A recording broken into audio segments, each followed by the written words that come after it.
Rompendo em Fé. Um dos textos mais importantes que padecia a vida de todo ser humano. Dá uma olhada no seu retorno. Começa agora o programa que veio para abençoar a família brasileira. Produzido pela Igreja Batista Lírio dos Vales, Ministério Costa Azul. Rompendo em Fé.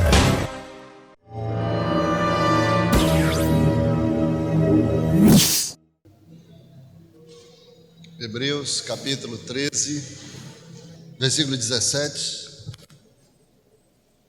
diz assim: depois, segundo Samuel capítulo 3, versículo 24. Primeiro texto diz assim: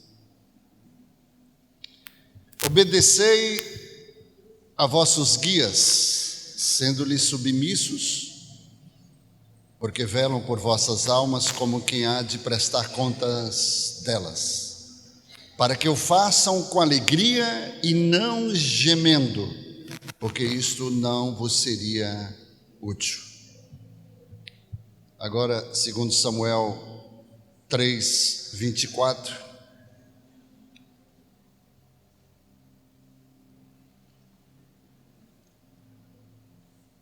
Então Joabe se dirigiu ao rei e lhe disse: que fizeste?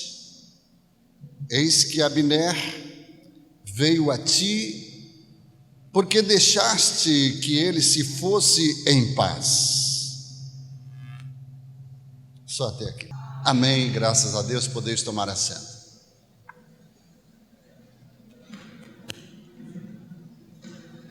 Eu quero pregar nesta manhã sobre um tema muito importante na vida da igreja. É o espírito independente. Diga comigo: espírito independente. Está repreendido em nome de Jesus. Espírito independente. O autor dos Hebreus, capítulo 13, versículo 7 e versículo 17, fala acerca da ovelha, do rebanho viver na dependência do seu líder, do seu Senhor, chamado Jesus Cristo. Jesus, ele é o dono da igreja. Jesus foi quem teve a ideia da igreja. Foi ele quem construiu, que edificou. Se hoje nós estamos aqui, foi porque ele é o nosso mentor, ele é o nosso pastor, supremo pastor, o sumo pastor, o grande pastor, que cuida das suas ovelhas. Amém? Nós temos toda terça-feira aqui uma escola de discípulos, não para formar discípulos do pastor Rogério, mas discípulos de Jesus. A imagem do Filho de Deus, Jesus Cristo, com o caráter de Cristo, com a pegada de Cristo, né? Com a essência de Cristo, com a vida de Cristo. E nós somos um corpo, onde Cristo é o cabeça. E tudo quanto nós falamos aqui, ensinamos, mentoreamos, instruímos e até exortamos, é para que o corpo esteja bem ajustado, bem conectado, totalmente coeso, fortalecido, para que nenhuma enfermidade, nenhuma seta que venha lá do Egito, que venha de fora, possa atingir, possa alcançar o corpo de Cristo. Estamos saudáveis pela palavra, que é trigo fino, trigo puro, é um alimento não contaminado, um alimento que nos fortalece, que nutre a nossa alma, nosso corpo espiritual. E aí o autor dos Hebreus diz para a ovelha obedecer aos vossos guias, aos vossos pastores, que velam por vossa alma, que vai cuidar, que vai apacentar, que vai nutrir, que vai abençoar. Porque nós entendemos, queridos, que esse negócio aqui não foi invenção de homem. Isso aqui foi invenção do dono do homem, do dono da igreja de Jesus Cristo. Nós estamos aqui para aprender, até porque ninguém nasce sabendo tudo. Hoje eu estava pela manhã apresentando uma criança, um bebê de alguns dias. Estava tão levinho que eu botei lá em cima, assim, tive dificuldade. Aí eu falei para a mãe e para os avós dele, dessa criança. Eu falei, olha, para a mãe dele, traga sempre esta criança para a igreja, porque ela vai crescer ouvindo a palavra de Deus. Ela vai crescer ouvindo a voz do Senhor como Samuel ouviu. Ela vai crescer com saúde. Ela vai crescer se fortalecendo a cada dia. Traga sempre. Porque tem gente que fica, não, só posso levar depois de algum tempo. Meus filhos cresceram, eu sempre trouxe à casa do Senhor. Isso é privilégio. E aí Deus me fez lembrar que um dia eu peguei um pássaro, um sofrê. Quantos conhecem sofrê? Já ouviu falar do sofrê? É um pássaro que ele é amarelo com a cabeça preta.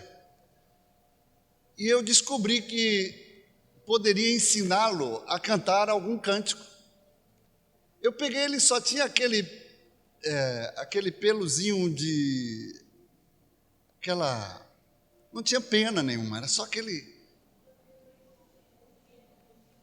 aquela pelugem, né? Enfim, aí eu mesmo comecei a dar comida. Tinha alguns dias de vida. Eu comecei a dar comida, na hora que chegava alguém, ele abria o bico assim, e aí pegava a banana bem amassadinha e botava na boca do sofrê e ele comia. E ele cresceu assim. E aí eu comecei a assoviar o hino nacional, a ensinar a primeira estrofe do hino nacional. Então, desde pequenininho, que eu chegava assim, junto da gaiola e assoviava.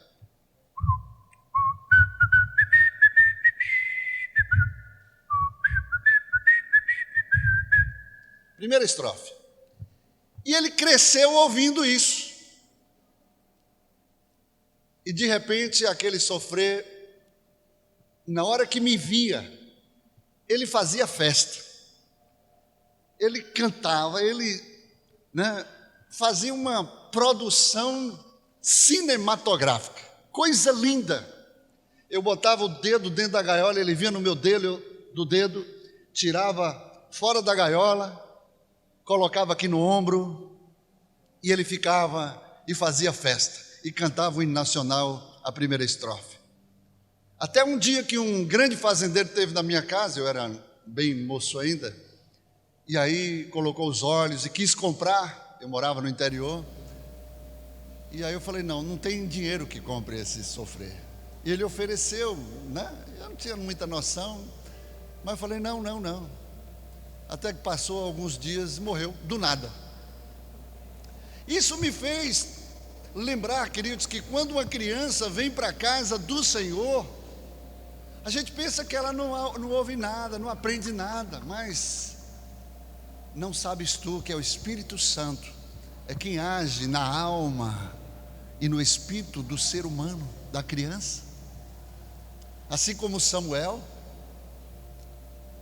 E aí eu disse isso para ela, e achei muito interessante, porque ninguém aprende, ninguém nasce sabendo. Às vezes é mais difícil nós aprendermos alguma coisa do que as crianças, porque a gente prega, fala, bate, mas é difícil fazer o processo da aplicação. É por isso que Josué diz, lá no capítulo 1, versículo 8: não cesses de falar do livro desta lei, antes medita nela dia e noite, para que tenhas o cuidado de fazer segundo tudo quanto nela está escrita. Aplicação, parte prática. Não basta ser apenas ouvinte da palavra, mas praticante. Precisamos não somente aprender, ouvir, mas precisamos transformar o logos em rema, palavra vivida, palavra, aleluia, uma palavra revelada na nossa vida, irmãos. A letra mata, a letra é o logos. Nós temos o conhecimento, mas de que adianta ter tanto conhecimento se não temos vida com Deus, vida prática? Precisamos transformar a palavra de Deus no rema, para que seja vivida. Isso é que vale, isso é que importa. E aí o autor dos Hebreus diz: filhinhos. O apóstolo Pedro sempre gosta de chamar as ovelhas do seu filhinhos. Ouvi a palavra do Senhor, sede obedientes, submissos, obedeçam aos vossos guias, os vossos líderes, os vossos pastores, porque velam pela vossa alma, para que vão cuidar, para que um dia eles possam prestar conta diante de Deus, e que eles façam com alegria e não gemendo, não sofrendo, não com tristeza. O próprio Jesus, queridos, quando veio a esta terra, ele soube viver o rema de Deus, viver a palavra, porque ele não somente pregava os seus ensinamentos, mas ele, através da sua vida, revelava os ensinamentos de Deus. É muito melhor você pregar com a vida do que com palavras, porque vai haver tempo, os quais estamos já vivendo, né? Que nesses últimos dias serão dias difíceis, dias trabalhosos, dias tenebrosos, que muitos não ouvirão, não suportarão ouvir a sã doutrina, muitos se apostatarão da fé, o amor de muitos se esfriará, e muitos serão enganados, até mesmo os eleitos de Deus. E por isso nós precisamos ouvir, aprender e aplicar. A arma que o diabo vai usar nesses últimos dias é o engano. Engano, a arma do engano só alcança quem é ignorante, desprovido do conhecimento da palavra. Mas precisamos, através da nossa vida, pregar o Evangelho. Jesus pregou com a sua própria vida. E uma frase que eu gosto muito, está registrada no livro de João, capítulo 10, se não me engano.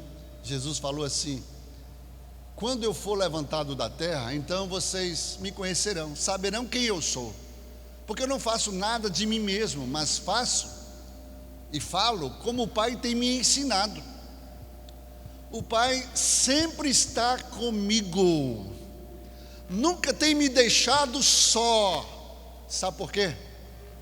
Porque eu faço sempre o que lhe agrada. Bom é agradar o coração de Deus. Bom é cumprir a vontade de Deus, é obedecer a voz de Deus, que é a sua palavra. Pois ele mesmo disse: passarão os céus e a terra, mas as minhas palavras não passarão.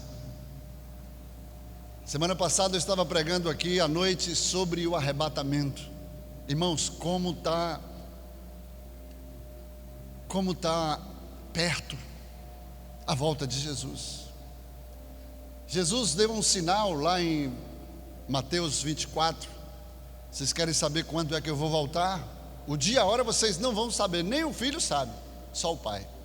Mas eu vou lhe dar sinais. Olhem para a figueira, são as maiores evidências da volta de Jesus. olhe para a figueira. Mas o que é a figueira, pastor? Figueira está falando de Israel.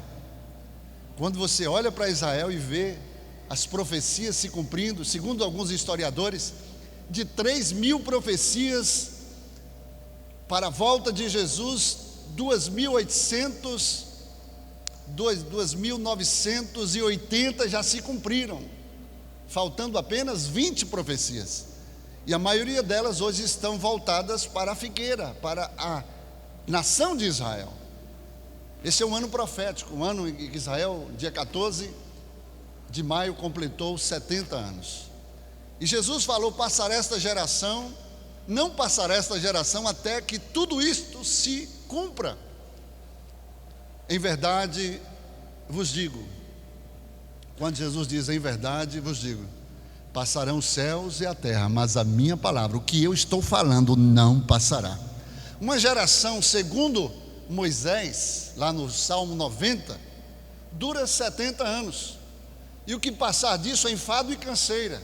Mas há uma promessa lá em Isaías 40, que diz que os que esperam no Senhor, os que se renovam no Senhor, os que vivem, aleluia, na aliança com o Senhor, se renovando a cada dia, aleluia, serão mais fortes do que os jovens.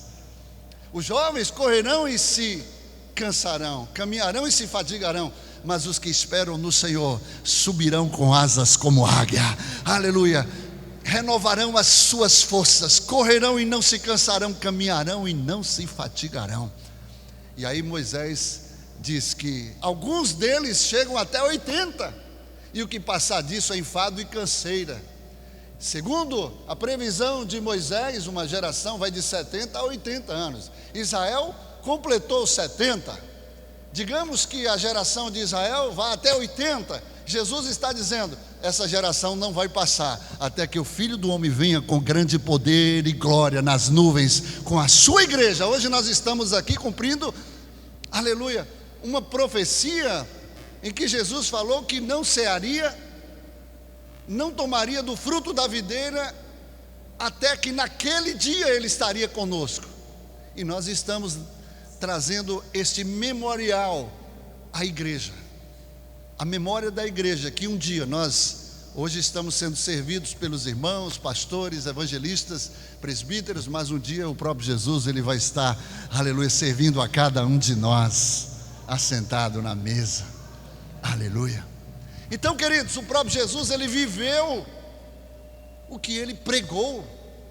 Nem todos nós conseguimos viver o que pregamos, mas nos esforçamos para isso, amém? Até porque a nossa vida ainda está em construção, aleluia. Então, queridos, Jesus, ele em todo o tempo, ele aprendeu obediência, ele aprendeu a obedecer, honrar as autoridades. Jesus honrava a sua mãe, honrava os seus pais terrenos. Jesus honrava as autoridades, os líderes que o próprio Deus constituiu sobre a vida dele.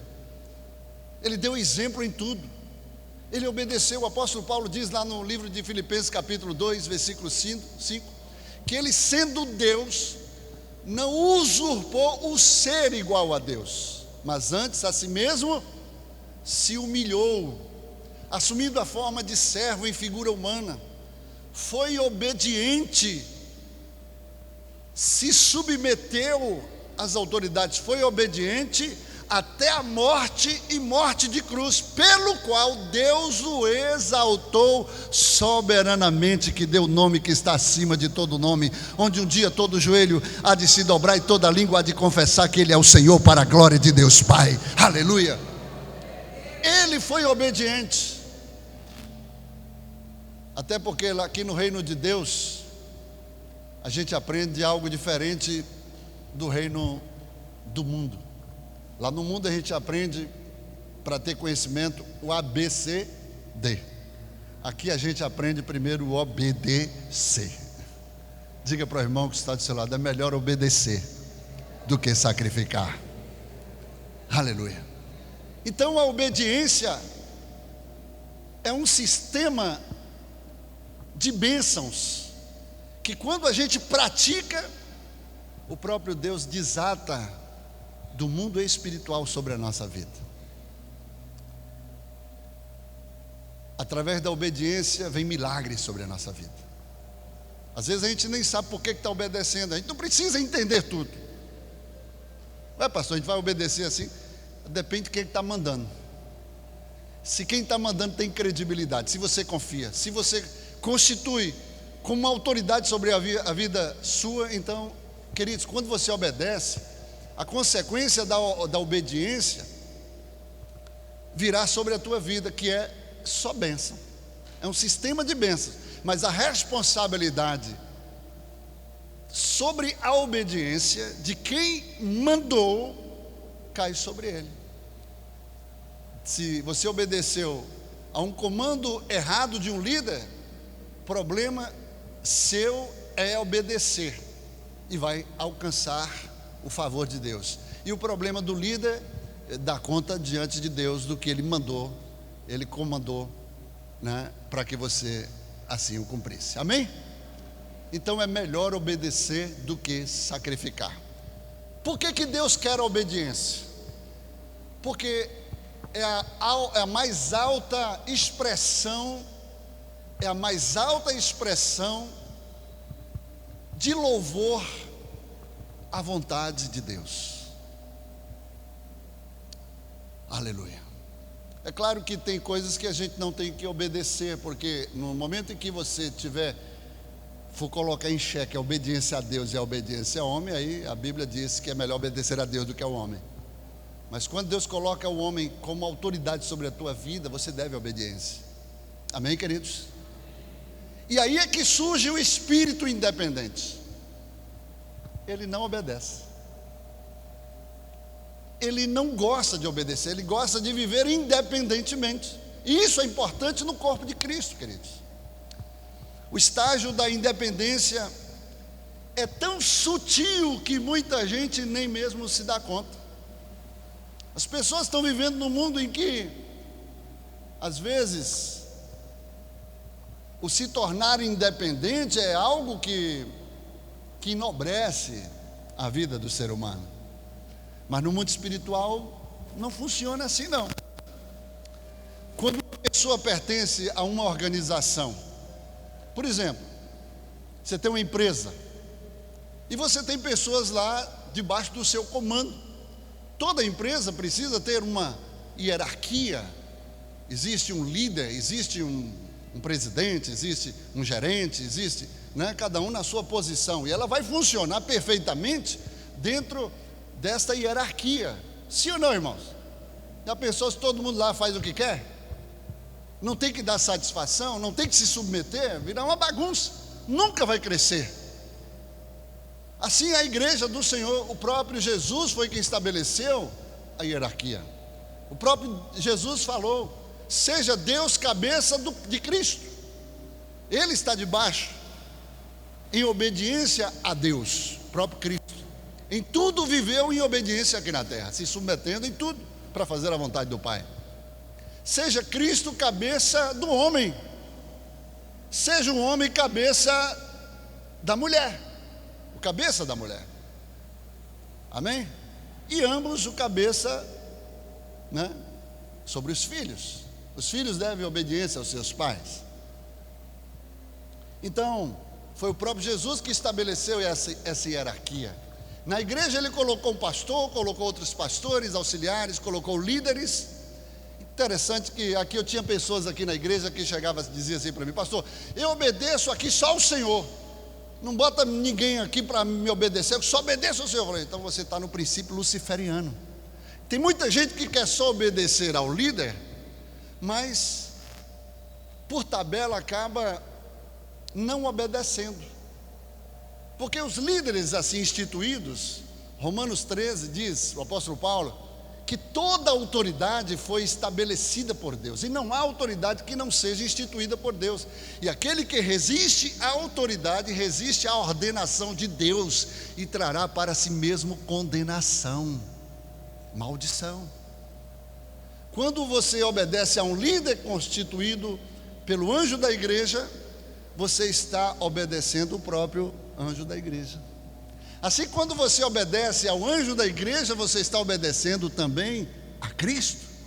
É isso que a palavra de Deus diz lá em Hebreus 13: obedecei aos vossos líderes, aos vossos guias, aos vossos pastores, porque eles velam pela vossa alma, para que tudo te vá bem. Há uma promessa que Paulo diz lá em Efésios 6: quando a gente honra as autoridades, honra os nossos líderes, honra os nossos pais, há uma promessa de postergação, né, da nossa posteridade. Você vai viver além do que está declarado no mundo espiritual para viver. É um extra de Deus sobre a tua vida. Você vai viver mais além do que viveria quando você honra este princípio, honrando autoridades, para que tudo te vá bem e tenha longevidade de dias. Eu já vi filhos que abreviaram as suas vidas em fazer o contrário, em ser rebelde, em não obedecer, em não honrar os seus pais. Está recheado de exemplos aí, não vamos entrar por causa do tempo. Mas quantos querem que tudo vai bem contigo? Tudodebom.com. Honre os seus pais, honre as autoridades que Deus constituiu sobre a sua vida. Mas existe aquele espírito independente que dentro da organização quer fazer o que quer. Você contrataria uma pessoa dentro da sua empresa que só faz o que ele quer? Você contrataria, Vilásio? No dia seguinte passa lá para acerto de contas, porque não vai funcionar, irmãos, não vai dar certo. Se você montar um negócio e contratar uma pessoa rebelde, uma pessoa insubmissa, desobediente, você só vai ter bronca, só vai ter problema, ainda que ela seja qualificada, ainda que ela seja uma pessoa, né, boa de trabalho, com bom currículo, mas não vai funcionar. Assim também é na igreja. A igreja tem que funcionar de forma ordeira, de forma organizada.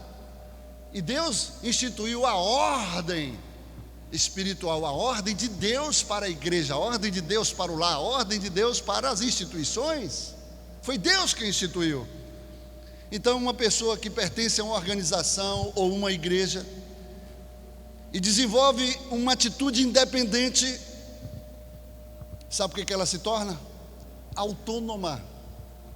Ela se torna autônoma dentro da organização, não precisa dar satisfação para ninguém. Quem gostaria de ter um funcionário, por melhor que seja, assim, dessa forma na sua organização? Nem Jesus também quer, porque existem pessoas que saem por aí e dizem: olha, eu estou debaixo da autoridade do meu Senhor Jesus. Aí chega gente aqui interessante, a gente pergunta, precisa saber a origem, né, o histórico, quem é o pastor dela. E aí, meu filho, você vem de onde? Quem é o seu pastor? Você é de que igreja? Ah, meu pastor é Jesus, eu estou debaixo da autoridade dele. Então tem pessoas que, mesmo fazendo a obra de Deus, com boas intenções, estão no princípio da independência, princípio errado, princípio luciferiano. É possível fazer a obra de Deus servindo a Satanás? Sim, através do espírito independente. Diga para o irmão que está do seu lado: independência, estou fora. Né? Até parece uma coisa, ressoa como se fosse uma coisa assim nobre, uma coisa salutar, uma coisa boa, né? Mas por detrás disso existe um espírito luciferiano. O pecado original, quando Deus, imagine, tinha a totalidade dos seres angelicais e de repente um se tornou independente e conseguiu arrebanhar mais 1/3 dos seres angelicais. Sabe o que aconteceu? O próprio Deus o precipitou da sua presença e foram amaldiçoados e transformados em anjos caídos. Eles foram demonizados, se transformaram em demônios. Assim também a natureza de um espírito independente acaba se tornando um espírito caído. E Deus não está com eles. Eles vivem disfarçados. É por isso que Deus, Ele escolhe para serem parte do seu exército servos. Sabe por quê? O servo não tem dificuldade de obedecer.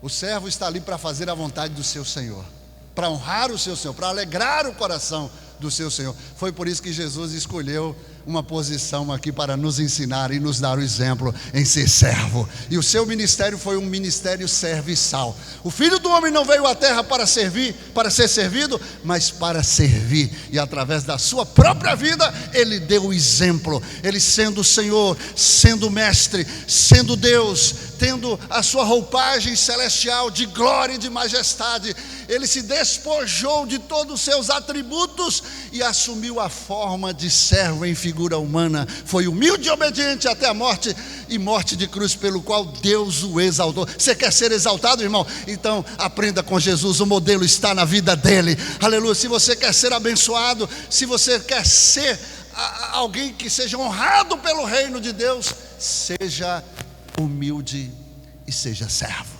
Você pode aplaudir Jesus por isso? Aleluia!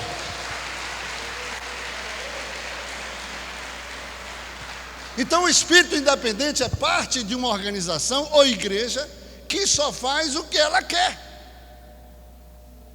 E aqui nós temos pessoas dentro da igreja que às vezes são muito importantes. Elas são essenciais. Se você tirar ela da posição, vai ficar um buraco.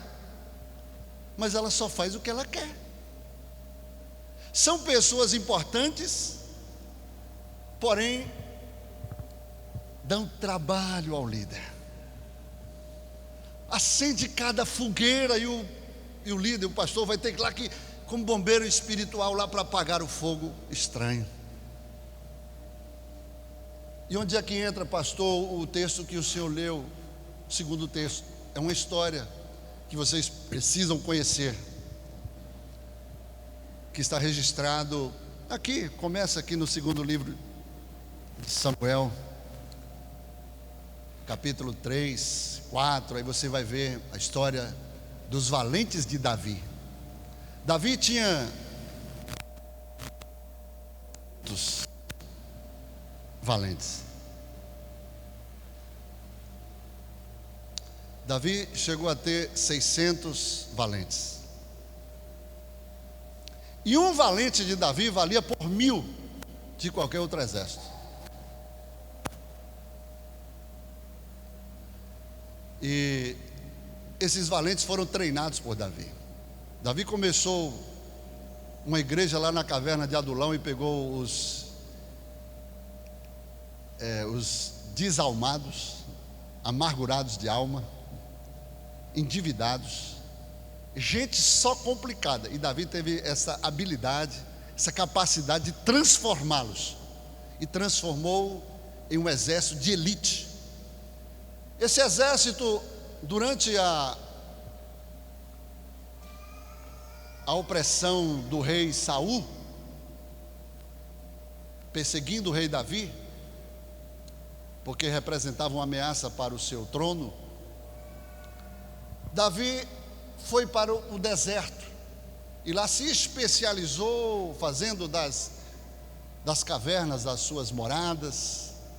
Era como uma patrulha de elite no deserto, que atuava para defender os grandes latifundiários da época, fazendo sempre o bem. Aí Saul sai com um exército para poder destruir Davi. E aí começa a guerra, essa guerra de irmãos, guerra dentro do próprio povo de Israel. Davi tinha uma promessa de ser o rei de Israel. Já havia um rei deposto pelo próprio Senhor. O Espírito Santo se retirou de Saul, depois o próprio rei, mas ele estava reinando. E muitas experiências Davi alcançou, ele aprendeu durante esta passagem no deserto. E a Bíblia fala que Deus dá vitória, porque era uma promessa. ao exército de Davi. Só que numa dessas batalhas, haviam 3 sobrinhos de Davi, filhos de Zeruia, que eram pessoas importantíssimas no seu exército. Era como um primeiro-ministro, o chefe, o comandante do exército de Judá, né? Ou melhor, do exército de elite de Davi, era Joabe, que era sobrinho dele. Depois tinha Abisai, que eram escudeiros de Davi, davam a vida por Davi. E o terceiro, Azael. 3 irmãos que faziam parte do exército de elite, sobrinhos dele, e que eram poderosíssimos, que eram essenciais no campo de batalha. Pessoas que cobriam o rei, que davam vida pelo rei, que se arriscavam pelo rei. Uma certa feita, Davi desejou tomar água do tanque do poço de Belém. E eles souberam que era o desejo de Davi. Sabe o que eles fizeram? Eles saíram, passaram por cima do exército enquanto dormiam. Foram lá no poço, pegou água e trouxe para Davi. Quando Davi soube que eles fizeram isso, arriscando a própria vida deles, Davi pegou essa água. Sabe o que ele fez? Ele tomou? Não, ele derramou sobre a terra e falou: eu não sou digno. Olha que humildade do rei. Eu não sou digno de que alguém arrisque a sua própria vida, ainda que sejam escudeiros, estão ali para lutar pelo rei. Eu não sou digno. E não tomou da água. Foi Abisai, foi Joabe. E aí, numa dessas batalhas, para a gente encurtar o tempo aqui, porque senão não dá para encerrar, mas quem está gostando, diga amém. Numa dessas batalhas, o comandante do exército de Saul, chamado Abner, saiu na batalha contra o exército de Davi. E o próprio Abner, Saul já era morto, porque Isbosete, filho de Saul, assumira o trono, e Davi ainda estava no processo de conquista de territórios, conquistando primeiro Hebrom, onde ele reinou por 7 anos, aproximadamente. E ali continuou a guerra, aquela guerra fria entre irmãos, dentro do próprio povo de Israel, porque Davi havia alcançado apenas uma parte, mas Isbosete ainda reinava, assumindo o trono do seu pai. E o que é que aconteceu? Abner ainda estava do lado de Saul, comandava o exército de Saul. Saul estava morto. E aí o que aconteceu? Sai em uma dessas batalhas, Abner vai e mata o irmão de Joabe, chamado Azael, ainda moço inexperiente.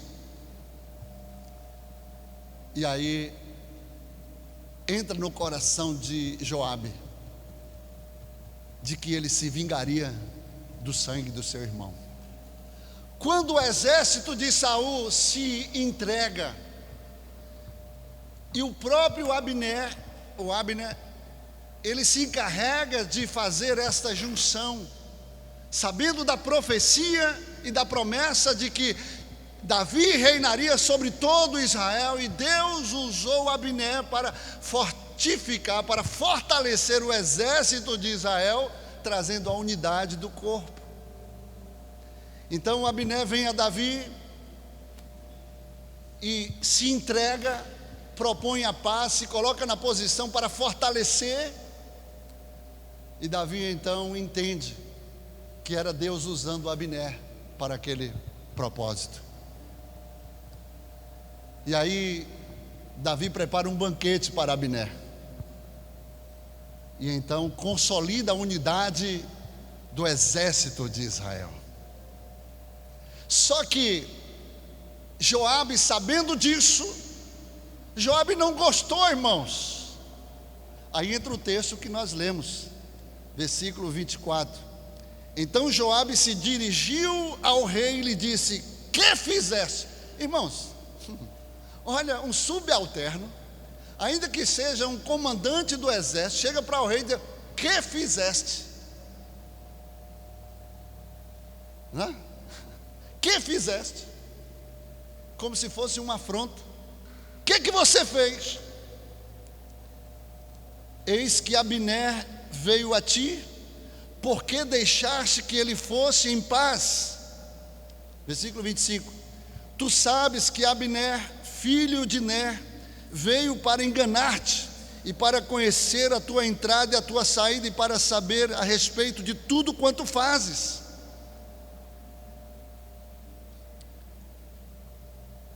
E quando Joabe saiu da presença de Davi, enviou mensageiros atrás de Abner e o fizeram regressar desde o poço de Sirá, sem que Davi o soubesse. E quando Abner voltou a Hebrom, Joabe lhe chamou à parte, dentro da porta, para falar com ele em segredo. Versículo 27. E o feriu no ventre, e ele morreu, pelo sangue de Azael, seu irmão. Então a gente observa, queridos, que subalternos, triunfalistas, atuam sem o conhecimento de seu líder e comprometem muitas vezes toda a obra. Grande foi o prejuízo de tudo que estava montado para se estabelecer a unidade daquele corpo, para se estabelecer o fortalecimento daquele exército. Aí vem um líder que era essencial, que era importante no exército de Davi, e toma uma atitude independente, toma uma atitude isolada, sem o conhecimento, fazendo aquilo que ele achava que era o melhor, porque ele se sentia responsável pela vingança do seu irmão. Agora observe, o exército de Davi naquela guerra matou 360 mais ou menos homens do exército de Saul, e perderam apenas um, que foi Azael. E por causa da insistência, porque o próprio Abner mandou parar, pediu para que paralisasse aquela guerra, porque não ia dar em nada, o rei já era morto. E aí Joabe continuou. Por causa do seu irmão, ainda perdeu mais 18 homens do exército de Davi, 19 valentes, que valiam muito mais do que 360 do exército de Saul. Um prejuízo muito grande. Às vezes, líderes, pessoas que estão em posições dentro da igreja, que decidem fazer obras isoladas, obras independentes, sem a autorização, sem o consentimento, sem o conhecimento do seu próprio líder, às vezes, pensando ter boas intenções, acabam entrando num espírito luciferiano. E sabe o que aconteceu? A maldição de Deus. O próprio Davi liberou palavras de maldição sobre a casa de Joabe, e a consequência foi terrível. Então, queridos, o espírito independente, ele age assim. Ela é parte da organização da igreja, mas só faz o que ela quer fazer. As regras da organização não mais a controlam. É um espírito desleal, um espírito independente que, por melhor das suas intenções, lembra que Jesus fala que um galho, quando é desconectado da videira, não tem vida própria, ele seca e só tem serventia para o corpo, para o fogo. Assim é um espírito independente, ele não age conjugadamente com o corpo, ele age de forma independente, pensando que está fazendo a obra de Deus, mas num espírito luciferiano, fora do princípio que Deus mesmo estabeleceu. Ele era o ministro, de guerra, primeiro ministro do exército de Davi, era o braço direito de Davi, era muito poderoso, mas só fazia o que ele queria. Aleluia. Primeiro exemplo desse espírito que agiu na vida de Joabe, no assassinato de Abner. Aleluia.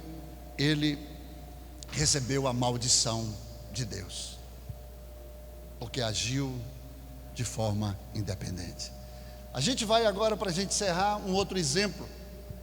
Davi estava ainda nas batalhas internas. Agora, Absalão, uma outra performance. Davi como rei, ele, quando comete o pecado de adultério e de assassinato contra Urias, recebe também a maldição de Deus. E essa maldição começa a varrer a casa de Davi. E Davi perde, nós conhecemos um pouco a história. Primeiro, um filho de Davi estrupa a sua irmã Tamar. Depois o outro filho vai lá e se vinga e mata, Aminon, porque Davi não faz nada, o pecado da omissão. E aí Absalão foge como assassino, passa 2 anos, 3 anos, depois volta para casa, para que Davi tome uma atitude, uma posição, e Davi não faz nada. Depois fica mais 2 anos, até que provoca um encontro com Davi, e Davi, depois de 5 anos, Davi apenas dá um beijo na testa do menino. Em outras palavras, era como se o menino chegasse assim: eu queria que me corrigisse, eu queria que me exortasse, eu queria que me punisse, mas que não agisse comigo assim, com tanto desprezo, sem correção. Porque a gente sabe que o filho que é corrigido, ele é amado. Por isso que a gente não pode tirar a vara da disciplina, porque tirando, conduzirá para o inferno. E aí Absalão decide virar a casaca e se levantar contra o reino do próprio pai. E ele se instala à porta da cidade e começa o processo de rebelião, de ajuntar pessoas simples, humildes, pessoas que não sabiam de nada do que estava acontecendo, e forma um exército, e de repente toma o poder. E Davi, sabendo que se tratava de uma questão também emocional, por causa do sangue, que corria no seu próprio corpo, Davi agiu, tratou de forma emocional. Absalão toma o poder, e aí Joabe é que provoca Davi a se levantar contra o exército de Absalão, seu filho. Davi, por ele fugiu, ele queria deixar o trono com Absalão, em outras palavras, não queria reagir. E é nesse momento que Joabe entra em cena e assume o comando para poder guerrear contra o exército de Absalão. Mas só que Davi concorda em que Joabe vá nos campos de batalha para guerrear contra Absalão, mas ele dá um comando, e ele diz assim: olha, vocês vão guerrear, mas tem um detalhe: vocês não vão tocar no mancebo Absalão, vocês não vão ferir, vocês não vão matá-lo, o meu filho Absalão. Era uma guerra espiritual, era uma guerra satânica, porque a rebelião é bruxaria, a rebelião tem origem no satanismo, e por detrás da emoção havia uma guerra espiritual. Joabe entrou para, de fato, destruir os inimigos espirituais de Davi, o qual o principal era o seu próprio filho. E Davi disse: vocês vão para a guerra, mas não vão tocar, poupem a vida do mancebo Absalão. Até aqui, finalizando, o exército de Absalão perde a batalha. E de repente Absalão foge montado numa mula. E vai ele, passa por debaixo dos galhos de um carvalho. E de repente os seus cabelos longos, como em câmera lenta, ele passando, correndo, quando passa por debaixo dos galhos daquele carvalho, eu creio que uma liberação do alto, da própria palavra de Deus. Segure. Os cabelos subiram e na hora que subiu os galhos, prendeu os seus cabelos. A mula passou e ele ficou pendurado entre os galhos. E aí, um dos servos de Davi soube do que aconteceu e foi lá e avisou o comandante da guerra, Joabe. Mas ele disse: olha, o rei falou para não tocar. Mas ele mais uma vez não fez o que o rei mandou. Ele fez o que ele queria fazer. E ele foi lá, pegou a lança e traspassou o coração de Absalão. E a notícia chegou até Davi. E Davi preocupado não com a guerra, Davi estava preocupado com o filho. E aí a primeira mensagem veio: rei, mataram todos os seus inimigos. E o jovem Absalão, como está Absalão? E aí tentaram camuflar, mas veio outro mensageiro e disse: Absalão foi morto por uma lança traspassada no seu coração. E a Bíblia diz que o rei rasgou as suas vestes, se lançou em terra e começou a prantear. E aí vem o lamento de Davi pela morte de Absalão. E ele diz: Absalão, Absalão, quem me dera que eu estivera em teu lugar, Absalão, Absalão meu filho. Em outras palavras, ele quis estar no lugar de Absalão. Ninguém coloca o nome de um filho, pai, Shalom, paz, pai da paz, para ter um fim tão cruel, tão trágico.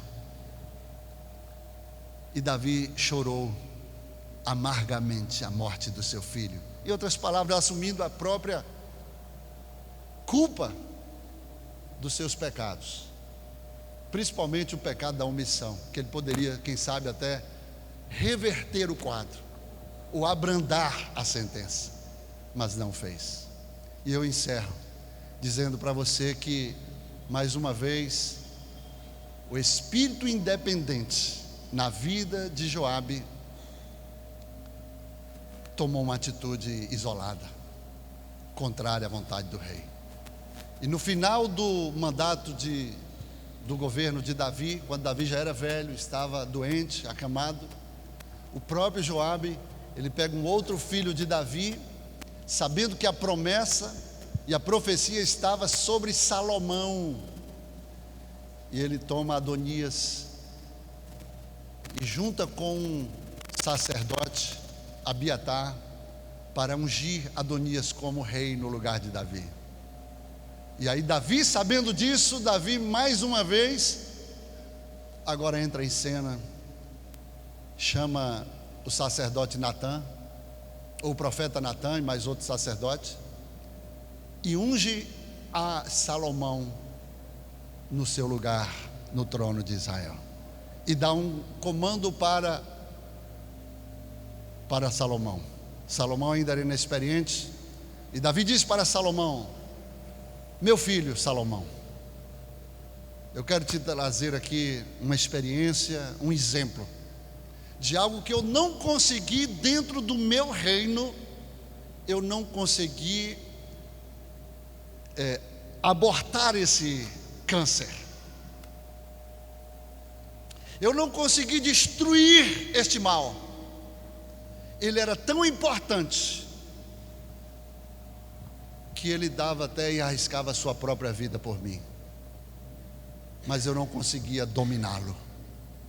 E o maior conselho, o primeiro conselho de Davi a Salomão foi que, assumindo o trono, fizesse o que ele nunca conseguiu fazer: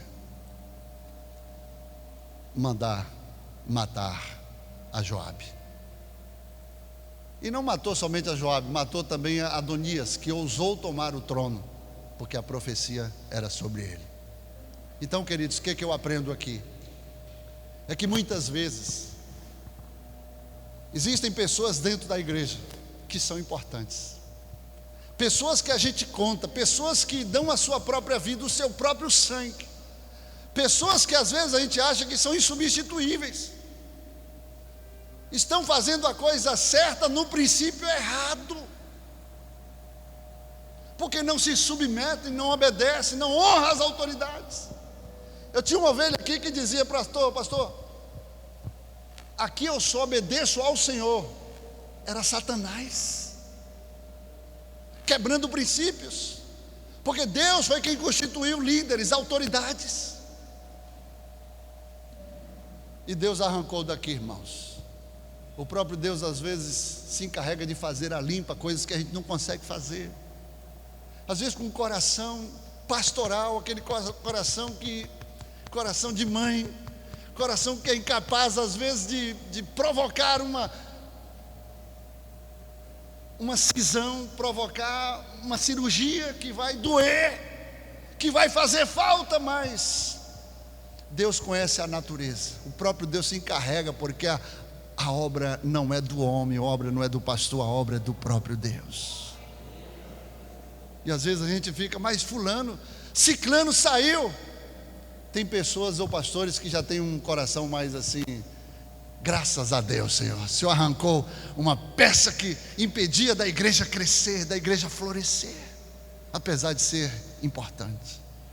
Então, que nós que estamos aqui na igreja para servir com um coração serviçal, coração segundo o modelo do Filho de Deus, que não veio a esta terra para ser servido, mas para servir, que sejamos servos uns dos outros, que possamos servir uns aos outros, amar uns aos outros como o próprio Cristo nos amou, dando a sua própria vida por nós. Vamos ficar de pé.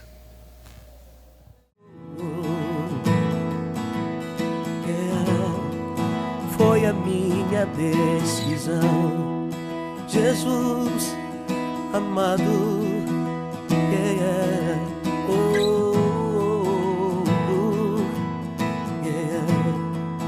pois é teu meu coração.